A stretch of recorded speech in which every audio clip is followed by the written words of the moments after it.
ప్రతి ఇంటికి పెద్ద కొడుకులా రాష్ట్ర ముఖ్యమంత్రి నారా చంద్రబాబు నాయుడు ఆర్థిక ఇబ్బందులు పడుతున్న కుటుంబాలను ముఖ్యమంత్రి సహాయ నిధి ద్వారా ఆదుకుంటున్నారని తెలుగుదేశం రాష్ట్ర అధికార ప్రతినిధి పిఠాపురం మాజీ ఎమ్మెల్యే వర్మ పేర్కొన్నారు. పిఠాపురం పట్టణంలో ముఖ్యమంత్రి సహాయ నిధి చెక్కులను మాజీ ఎమ్మెల్యే వర్మ చేతుల మీదుగా లబ్ధిదారులకు అందజేశారు.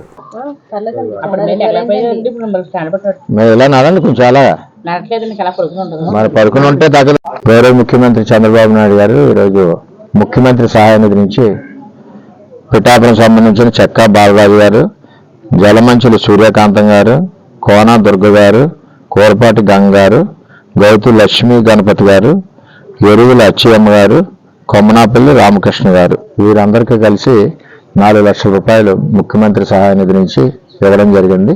చంద్రబాబు నాయుడు గారు ఏదైతే ఇంటికి పెద్ద కొడుకుగా ఆదుకుంటారన్నారో అదేవిధంగా ఈరోజు అందరికీ కూడా పిఠాపురంలో మరి ఆరోగ్య భవన్ వాళ్ళు అందరికీ కూడా 4 లక్షల రూపాయలు ఇచ్చినందుకు గౌరవ ముఖ్యమంత్రి చంద్రబాబు నాయుడు గారికి ధన్యవాదాలు తెలియజేస్తాను.